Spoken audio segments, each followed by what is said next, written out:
Bismillahirrahmanirrahim. Bismillahirrahmanirrahim. Alhamdulillahirabbil alamin arrahmanir rahim maliki yaumiddin. Iyyaka na'budu wa iyyaka nasta'in ihdinas siratal mustaqim.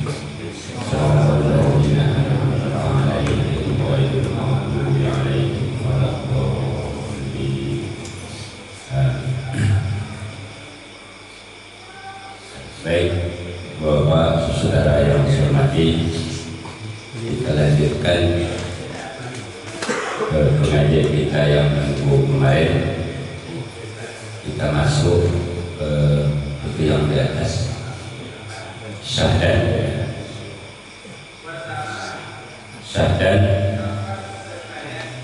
Inilah aqaidul iman pada hak Allah Ta'ala yang tafsiri.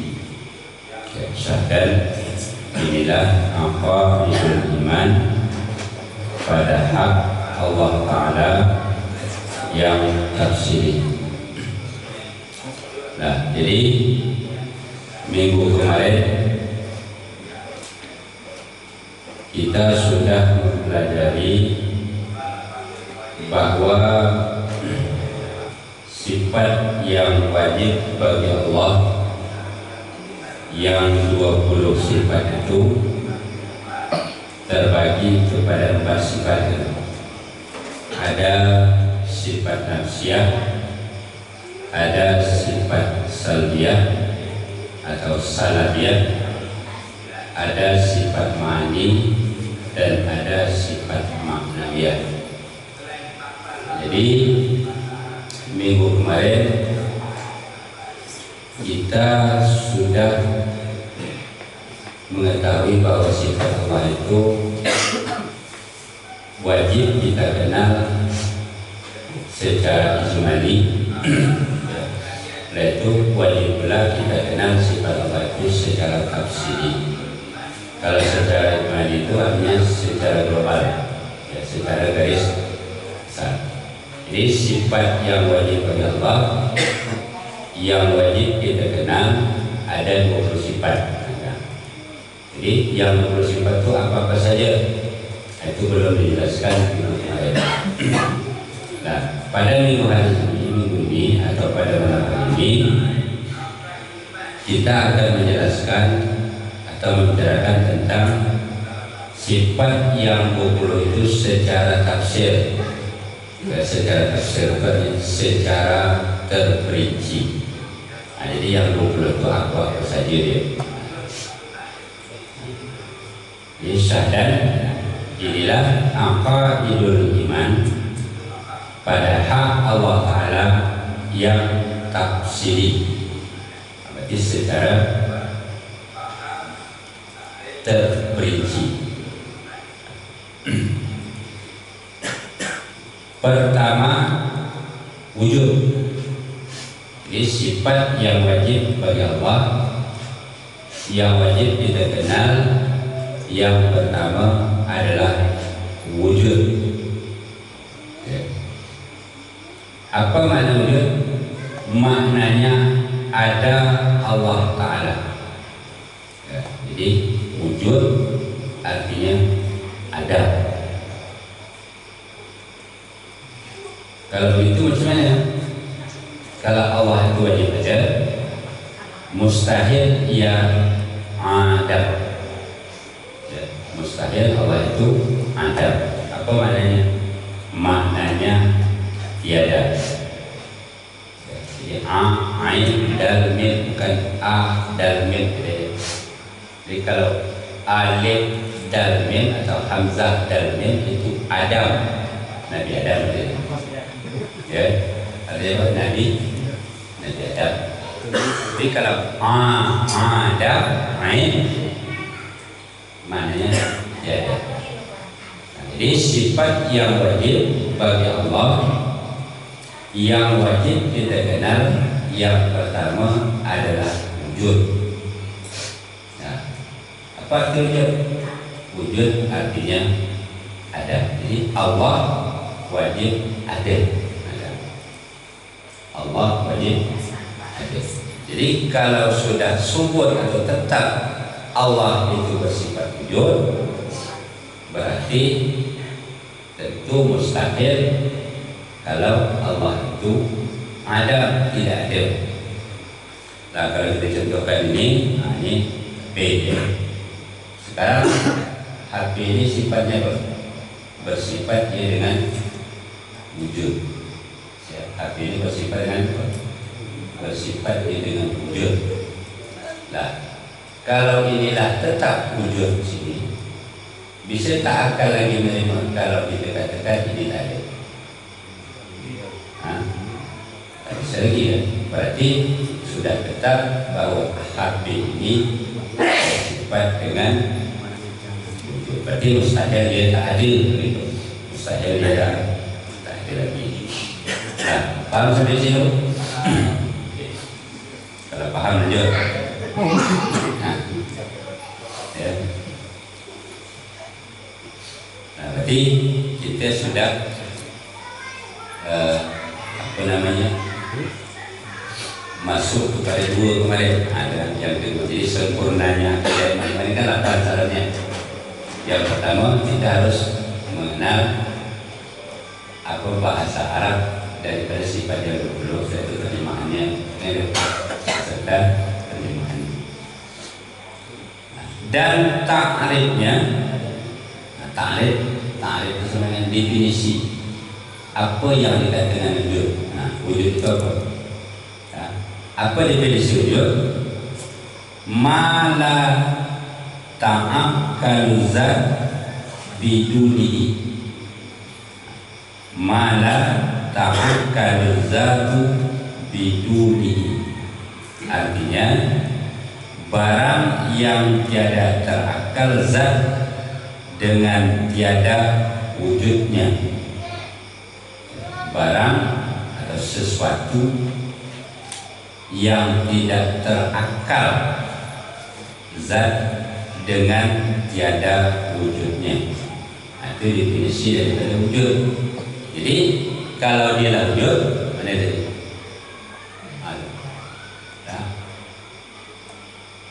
Wujud yang tadi mala ta'akkalu zatu biduni. Yang barang yang tiada terakal zat dengan tiada wujud. Barang yang tiada terakal zat dengan tiada wujud ini, itu definisi wujud. Nah, jadi sebagaimana kita contohkan ini, nah ini bersifat dengan wujud gitu. HP bersifat dengan wujud. Nah, jadi apakah akal kita bisa menerima ada? Nah, malah tak akal itu sesuatu yang tidak bisa diterima oleh akal kalau dia tak ada. Sesuatu yang tidak bisa diterima oleh akal kalau dia tidak ada. Faham tak? Faham ya?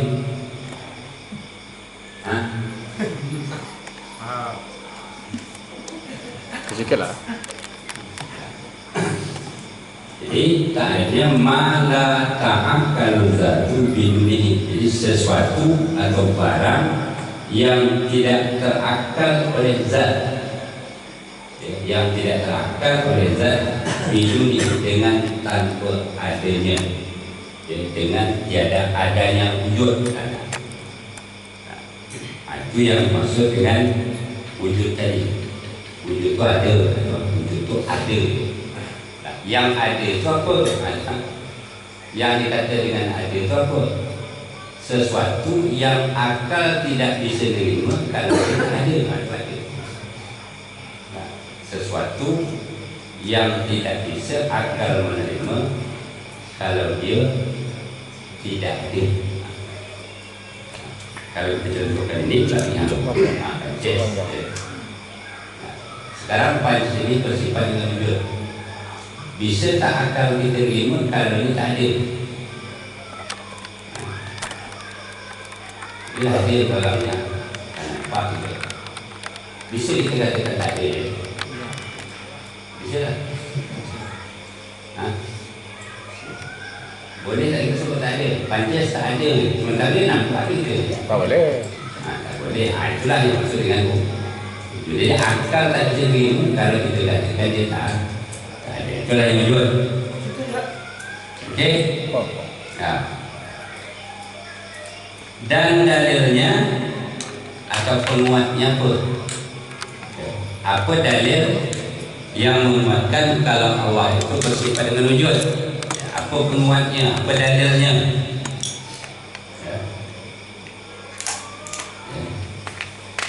Dalilnya firman Allah Ta'ala, Alladzi khalaqas samawati wal arda.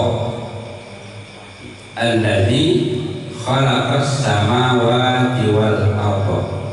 Artinya bermula Allah Ta'ala, Tuhan yang menjadikan 7 petala langit dan 7 petala bumi.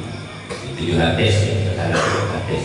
Jadi Allah yang menjadikan 7 lapis langit dan 7 lapis bumi. Nah sekarang ini dalil Qurannya, ya, dalil Quran. Di dalil Quran bahasa Allah itu bersifat wujud adalah Allah alladzi khalaqas samawati wal ardh. Jadi Allah adalah Tuhan yang menjadikan 7 petala langit dan 7 petala bumi. Nah, di mana letaknya itu? Atau di mana bisa ayat itu bisa menjadi dalil? Mungkinkah langit ini ada saja atau bumi ini ada saja tanpa ada yang mengadakan? Bisa tak jadi langsung jadi sendiri saja dia? Tidak. Ada-ada datang ada. Okay. Boleh dia lah rokoknya. Ya. Apakah mungkin rokok ini ada saja di sini tanpa dibawa orang? Ha? Menurut kita mungkin tak ada. Ada saja dia tanpa ada yang membawa tanpa ada yang membeli. Nah, tak bisa akan menerima kan? Kalau dia ada saja tanpa ada penyebab, tanpa ada yang mengadakan. Jadi langit dan bumi itu bukti tanda kalau Allah itu bersifat wujud. Berarti ada yang menjadikan langit, ada yang menjadikan bumi. Nah, itu zat yang menjadikan langit, yang menjadikan bumi, yang kita kenal dengan Allah itu tentu ada orangnya, gitu. Tentu ada zatnya. Kalau tidak zatnya tak ada, mungkin tak langit dan bumi ada. Tak mungkin langit dan bumi ada tanpa ada yang menciptakan. Nah, jadi kalau ada yang menciptakan, tentu tetaplah pada dirinya dia bersifat dengan wujud. Nah, dia logikanya situ dia. Nah, logikanya situ untuk membuktikan kalau Allah itu memang bersifat dengan wujud. Jadi nanti kalau secara akal, apa dalil Allah itu wujud? Dalilnya ada alam. Nah, ada alam, ada kita, ada binatang, ada tumbuh-tumbuhan, ada langit, ada bumi dan seluruh isinya. Itu bukti kalau Allah itu bersifat dengan wujud. Bapak fikir simsalabin, kata orang kan, abrakadabra, ada yang tidur dia. Tentu ada yang ada, yang adakan. Yang mengadakan siapa? Iaitu Allah. Betul? Ya. Allah itulah. Maka kalau langit ada, bumi ada, serta isinya ada, tentu ada yang mengadakan. Ya, yang mengadakan itu Allah. Tentu Allah bersifat dengan wujud. Tak mungkin dia tak bersifat wujud. Nah, dia ada menciptakan sesuatu, dia tak ada. Mungkin tak? Ha? Mungkin tak? Allah menjadikan langit, Allah menjadikan bumi, Allah menjadikan alam, ya. Mungkin tak Allah itu bisa menjadikan langit, bisa menjadikan bumi dan segala isi itu kalau Allah pun tak ada? Ha? Tidak. Tak mungkin, ya. Tak bisa kalau dari. Jadi kalau kena akal tak bisa menerima, maka tetaplah Allah bersifat dengan wujud. Dan paham? Paham tak? Kalau tak paham tak juga. Kalau tak paham. Nah, ya, nah, kalau paham lanjut. Kalau tak paham, pindah dulu. Nah, jadi kalau paham lanjut. Arti pertama, kedua qidam. Jadi sifat wajib bagi Allah. Yang kedua adalah qidam. Qidam artinya sedia Allah Ta'ala. Sedia. Dalam menerjemahkan qidam yang mana? Dahulu ya. Apa dia? Dahulu. Kalau dahulu itu sama saja itu sih. Nah, kalau sedia itu ada lebihan dari khusus. Beda dengan dulu. Kalau dulu, jadi tentu ada yang mendahului dari dulu tadi itu. Sedia, ya, sedia. Dia sedia tidak.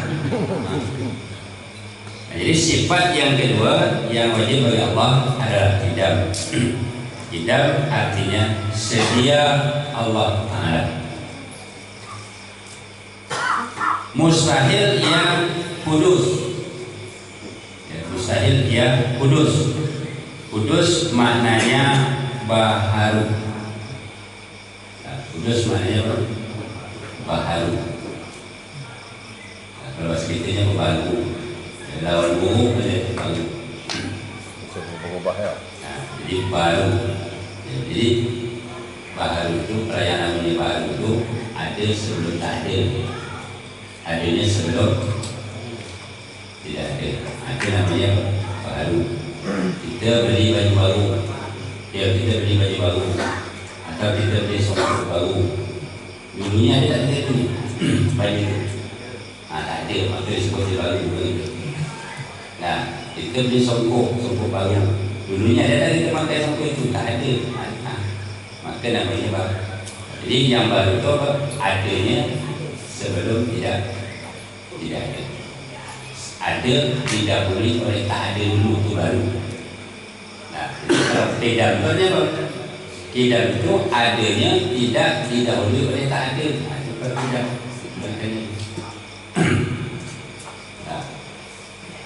Dan dalilnya baru.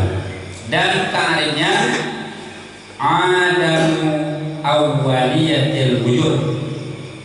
Artinya tiada berpermulaan adanya. Itu tidak. Di adanya Allah itu tidak pakai mula. Ya, tidak pakai awal. Ya, tidak pakai permulaan. Jadi kalau umpamanya hitung, kalau kita hitung ni, awal hitung tu yang ada 1, 2, 3, berarti ada awal 1 dia. Jadi Allah itu adanya bagaimana? Adanya Allah itu tidak pakai permulaan, tidak pakai mula. Jadi Allah itu adanya bagaimana? Tidak diawali, tak ada. Bagaimana itu aja? Bisa tak membayangkan diawali oleh tidak? Allah itu adanya tidak diawali tidak ada. Berarti tak ada tahun berapa Tuhan terakhir tak ada. Yang kita fikirkan Tuhan itu lahir tahun 1 gitu. Nah, kalau Tuhan lahir punya tahun 1 berarti Tuhan pakai awal. Ada Tuhan itu pakai awal. Jadi Tuhan itu adanya tidak, ya tak ada sebenarnya. Ada yang maksud dengan tidak. Jadi wujuduhu ya adamul awwaliyatil wujud. Jadi tidak ada permulaan adanya. Ya, tiada permulaan adanya. Baik, itu definisi daripada tidak. Dah? Faham tak? Dan dalilnya firman Allah Ta'ala wal awwalu wal akhir. Artinya ia juga Tuhan yang awal dan yang akhir. Jadi Allah Tuhan yang awal dan Tuhan yang akhir. Jadi awal di sini bukan mana satu ya. Awal di sini bukan dengan mana satu. Yang pertama dan yang terakhir. Nah, sampai situ ada pertanyaan.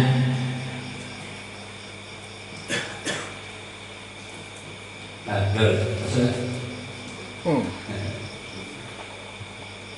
Ustaz, tanya Ustaz. Dengar. Hah? Dengar aja. Nah, Bertanya tak juga. nanti dia nanya. Mungkin ya. Ini kalau tak tanya lah juri. Sejadi berdua terus. Seserba dua-dua, selembang. Nah, selesai 20 selesai begini.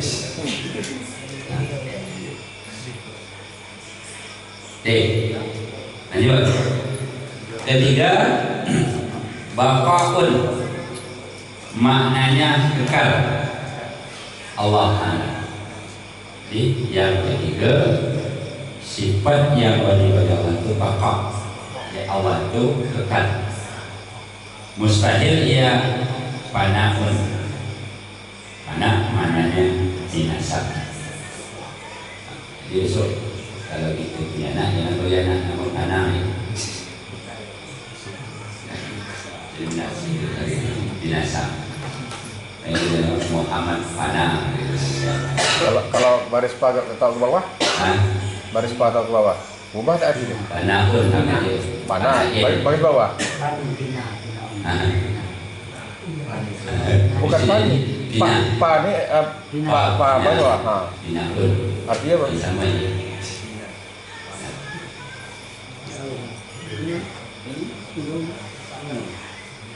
Kalau sebenarnya itu panel ya. Panel ya. Jadi nasir. Jadi belum lagi ketiga sifat yang wajib itu baqa, maknanya kekal Allah Ta'ala. Mustahil ia fana, maknanya binasa. Dan ta'rifnya, ta'rif definisi daripada baqa apa? Adamu akhiriyatil wujud, artinya tiada berkesudahan adanya. Jadi Allah adanya tidak pakai mula, lepas itu adanya tidak pakai akhir. Ya, adanya tidak pakai. Ya, jadi sampai bila Allah itu Tuhan, ya, sampai bila Allah itu ada, tak ada masa itu, ya, tak ada ujungnya. Itu kan kekal. Malah kalau kita surga neraka itu sifatnya juga kekal. Ya, surga dan neraka itu juga sifatnya kekal. Cuma dia tidak ada. Jadi kalau surga, neraka atau akhirat itu dia ada permulaan. Akhirnya tidak itu. Cuma istilah yang dipakai bukan baqa, cuma istilah yang dipakai khalidina fiha abadan dalam Quran. Kekal mereka selama-lamanya saja.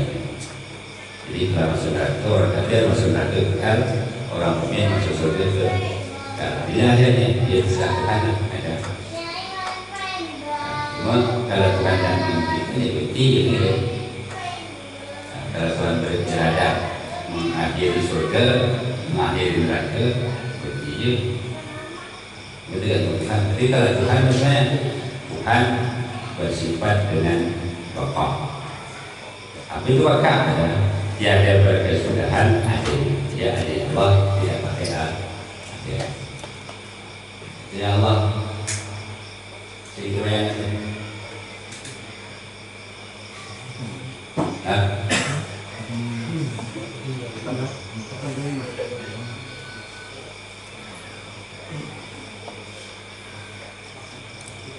Ya. Dan dalilnya firman Allah Ta'ala, wa yabqa wajhu rabbika dzul jalali wal ikram. Artinya, dan kekal zat Tuhanmu hai Muhammad yang mempunyai kebesaran dan kemuliaan. Dia maksudnya wajah ya. Wa yabqa wajhu rabbika dzul jalali wal ikram. Kekal zat Tuhanmu hai Muhammad yang mempunyai kebesaran dan kemuliaan. Jadi ayat ini pakai takwil maknanya. Jadi wajah itu kalau biasa wajah itu muka. Berarti kan muka Tuhan yang kita gitu. Kalau kita terjemah ya, kalau kita terjemah dengan zahir ayat, dan kekal wajah Tuhan engkau yang mempunyai kemuliaan, kebesaran dan kemuliaan. Jadi tak bisa kita terjemahkan wajah dengan mana muka. Jadi wajah dengan zat. Ya, wajah dengan mana zat. Jadi kalau orang ahli sunnah itu ayat itu pakai takwil. Ya, terjemahannya harus pakai takwil. Tak bisa dan terjemahkan dengan wajah dengan mana wajah betul. Jadi macam mana muka badan dia begitu. Muka aja Tuhan yang bekal, badan ni macam mana ni? Kalau kau jumpa badan kan? Kalau kau jumpa badan, kalau bayangan Tuhan ke badan dia, kalau ada muka juga ada badan kan? Pada ada tangan gitu. Tidak itu. Jadi dan kalah zat Tuhanmu hai Muhammad yang mempunyai kebesaran dan kemuliaan. Bes, ada lagi? Sambung. Ustaz, Hah? ini kan sebelum anu kan lanjut kita kan mengetahui yang sifat tuh, Ya. yang nafsihi kan. Nah, jadi wujud ini termasuk di mana sih Ustaz? Oh yang ini. Ah, Nah, jadi sebagaimana yang minggu kemarin kita nanti ya, sifat nafsiyah, salbiyah, ma'ani dan manamnya. Nah, nanti aja ada di belakangnya ada. yang belakang dia. Nah, di belakang itu yang mana sifat nafsiyah, yang mana sifat salbiyah, yang mana sifat ma'ani dan manamnya. Ini dijelaskan satu-satu. Jadi bagi-bagi. Nah, baru dibagi yang 4. Ini ada juga Ustaz. Kemarin kan dalam 8 syarat itu kan kita harus menghafal ke 50 sifat itu. 20 wajib, 20 mustahil, 1 harus bagi Allah, kemudian bagi Rasul 41. Nah, jadi gimana supaya kita ni harus hafal kan? Kalau kita gini lurus gitu aja nanti seolah-olah kita tidak bisa menghafal gitu. Jadi apa kiat kita ini supaya pelajaran kita ini dari wujud sampai ke mutakalliman itu memang kita hafal gitu. Dari maknanya, dari ta'alluqnya maupun dari dalil-dalilnya. Karena kan kemarin syaratnya itu. Kalau kita lurus gini aja nanti syarat yang ini tidak bisa kita penuhi gitu. Nah, terima kasih Ustaz.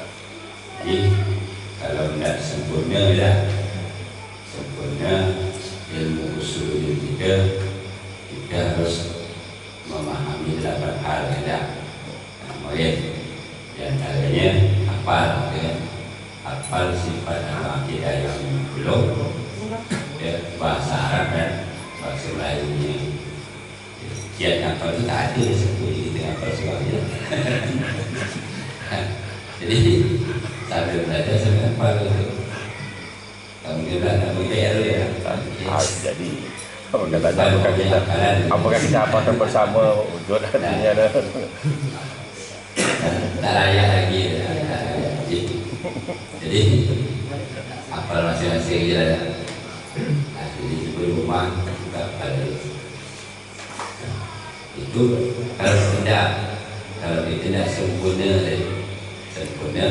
aku yang pengetahuan itu tentang musuh sebelumnya tak layak apa dulu sudah bergerak dia apa?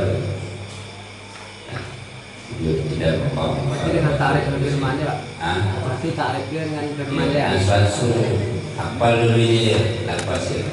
Oh tarik. Wujud sampai akhir, dengan lepas itu apa dia wujud ada kitab sedia bakal. Lumayan lah. Mana tu? Satu dua lah. Ni tarik. Apa dia wujud apa tadi? Tarik tu hafal tu. Nah, jadi walaupun tak hafal bahasa Arab, yang jelas kita faham yang wujud Tuhan. Nah, jadi kalau tanya Tuhan bersifat dengan wujud sifat Tuhan. Nah, jadi apa yang nak katakan wujud? Tak dapat kita bahasa Arab macam mana? Dia tak ada salah. Yang jelas kita tahu. Yang kita sesuatu yang tidak bisa diterima akal kalau kita ada wujud.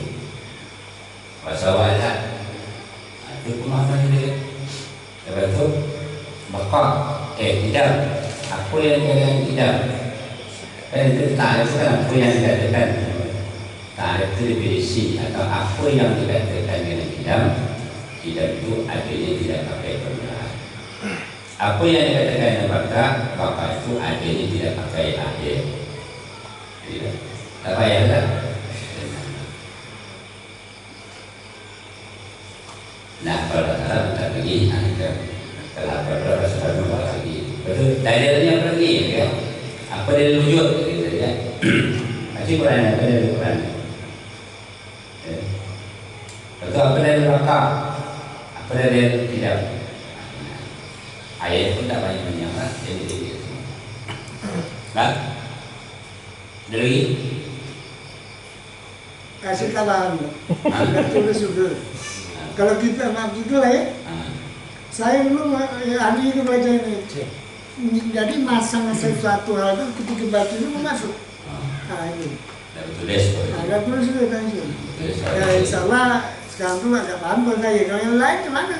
Nah, aku nak buat sesuatu. Tulis dari bawah tulis. Ya gitu. Dari bawah tulis ada. Dapat apa yang nombor dia dulu siapa lagi? Jadi kita simpan masang wajib menggambar 20 ya. Wujud artinya ada namanya yang tidak artinya sedia lawannya Padam. apa namanya tidak. Di situ kalau jawab mungkin orang mengenai lagu lah. Lawan kita ada sedikit lulus bakal ya kekal lawan dia panah itu tak pakai anjing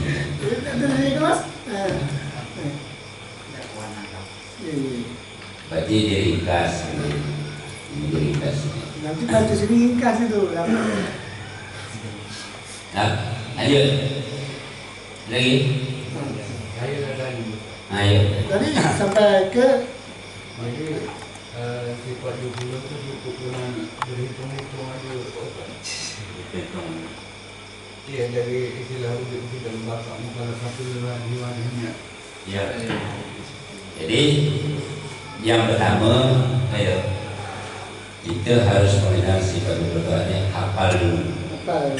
Hafal sifat yang 20 itu beserta lawannya kita di 20 itu satu harus hafal di mulut, hafal bahasa Arab, ya, lepas itu hafal pula hati dia, tahu hati dia. Syarat pertama dia, kemarin kelatan tu, kelatan. Jadi kalau kita hafal tadi itu ya, tadi belum sempurna. Kalau kita tidak sempurna, ya, ma'rifah itu mengetahui akidah yang 50 itu, nah harus dilakukan syaratnya. Hafal pertama yang sifat yang 60 itu bahasa Arabnya dan bahasa Indonesia Melayu itu. Lepas itu hafal dalilnya, dalil Qurannya. Lepas itu hafal pula ta'rifnya.